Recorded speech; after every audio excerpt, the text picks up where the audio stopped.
मैं कहूं कि जिस तरीके से जितनी ब्रूटैलिटी के साथ किसानों को मसैकर किया गया, हत्या की गई, संहार किया गया, वो बर्दाश्त करने के काबिल नहीं है।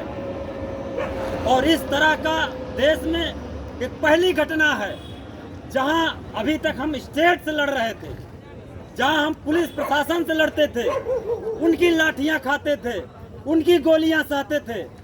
यहाँ पुलिस प्रशासन के साथ साथ सीधा डायरेक्ट भाजपा के लोग आ गए हैं सामने, आरएसएस के लोग आकर के मारने लगे हैं, एक पार्टी विशेष के लोग आकर के गाड़ी से कुचल रहे हैं। तब हमारा आक्रोश कई रूप में व्यक्त होता है। हम ये सोचते हैं कि जब हमारे ऊपर इस तरह का संकट है कि जहां हमारा बचना मुश्किल है, जब से उत्तर प्रदेश में योगी की सरकार आई है 500 से ऊपर पिछड़ों दलितों का, मुसलमानों का इनकाउंटर हो चुका है। पिछली बार यूनाइटेड ओबीसी फोरम से हम लोगों ने पर्चा निकाला था डे वाइज।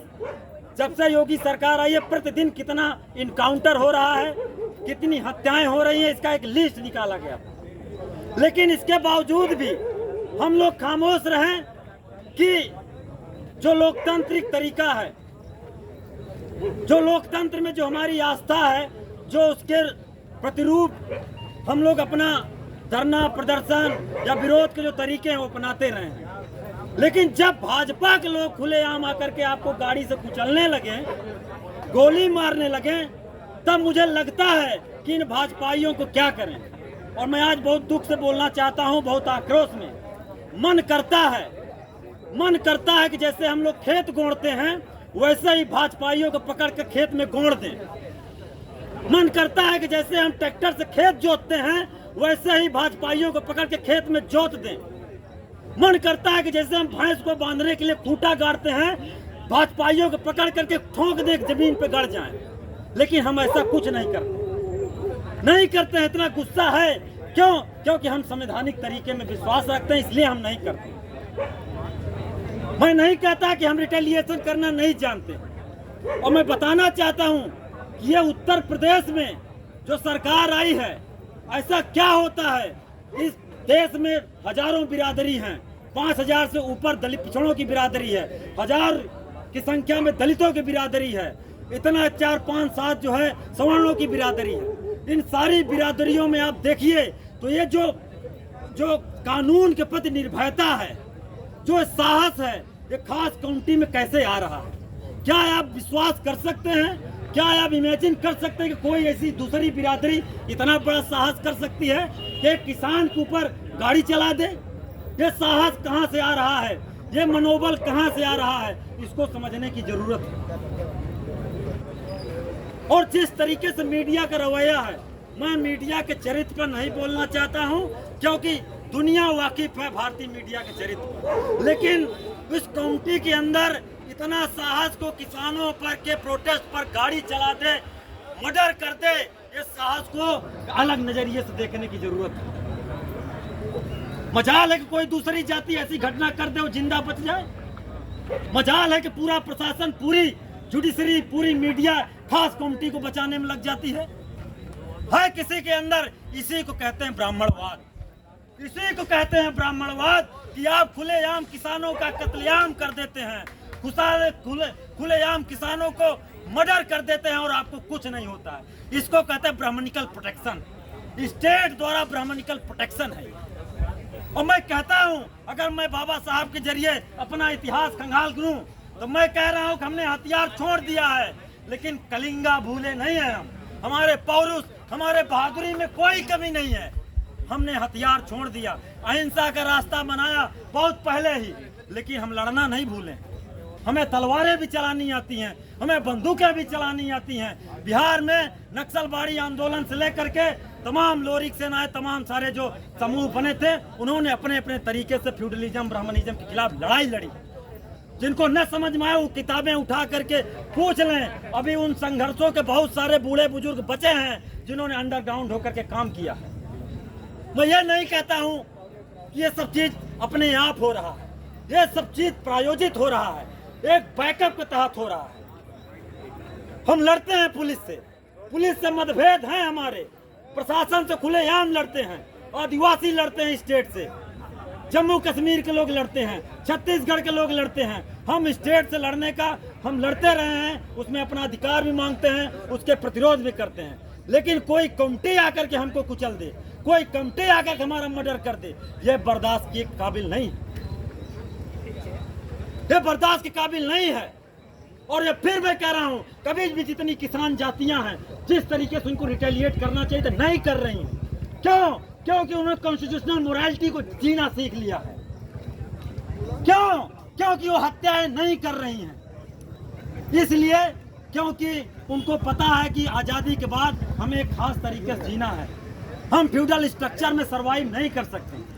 हमें शांति से, सौहार्द से और अपना जो देश के निर्माण में जो अपने लेबर के जरिए, अपने शिक्षा और सौहार्द के जरिए हम करना है, कर रहे हैं। लेकिन ये कुछ ज़्यादा हो रहा है, ये कुछ ज़्यादा हो रहा है। और इसके लिए बीजेपी आरएसएस के लोग जिम्मेदार हैं। वो प्रवोक कर रहे हैं कि खास कम्युनिटी को टारगेट किया जाए। वो प्रवोक कर रहे हैं कि किसान आंदोलन कम्युनिटी वार में बदल करके खत्म हो। लेकिन हम किसान एकता मोर्चा जो है उसको यहाँ से सलाम करना चाहते हैं। अलग अलग टिकरी बॉर्डर से लेकर गाजीपुर बॉर्डर में जितने हमारे किसान बैठे हुए हैं, उनके आंदोलन की जो उनका तरीका है, जो उनका विजडम है, जो उनकी पद्धति है, उस पद्धति में हम विश्वास करते हैं। किसान आंदोलन की जितनी तहरीरें हैं, जितनी नसीहतें हैं, उन नसीहतों को हम लोग पालन कर रहे हैं। और उनके साथ, चाहे वो विपक्ष की जो भी पार्टी हो, सब उनके साथ एक एका बना करके चल रहे हैं। लेकिन मैं कह रहा हूं कि कैंपस के अंदर कुछ इसी पूरे मीडिया के डिस्कोर्स में बहुत सारे लोग, आज जो मंत्री गया है अजय मिश्रा, उसकी गाड़ी काफिले गुजरी है और वहां किसान आंदोलन को जो है डाउन करते हुए उसका वीडियो आया। क्या आया है?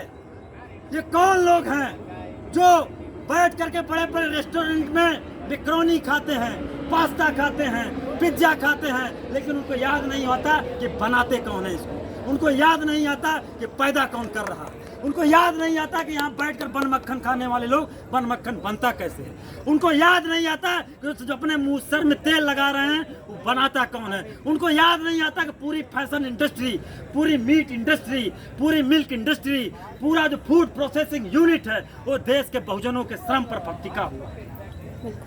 मैं कह रहा हूँ कि अगर ये सारी बहुजन बिरादरियां अपना हुनर पीछे कर लें तो तुम अपने बैठने के लिए कुर्सी भी नहीं बना सकते, तुम अपने लिए कपड़ा भी नहीं बुन सकते, तुम अपना बाल भी नहीं काट सकते हो, तुम नून तेल साग भाजी कुछ पैदा नहीं कर सकते, तुम दाल नहीं पैदा कर सकते, तुम्हें प्रोटीन नहीं मिलेगा, तुम्हें दूध नहीं मिलेगा, तुम्हें अंडा नहीं मिलेगा, तुम मर जाओगे भूखे, तुम्हें अच्छे अच्छे जूते पहनने को नहीं मिलेगा, तुम नंगे टहलोगे बुनकर अगर कपड़ा न बुने, तुम नंगे टहलोगे दर्जी अगर कपड़ा न सिले।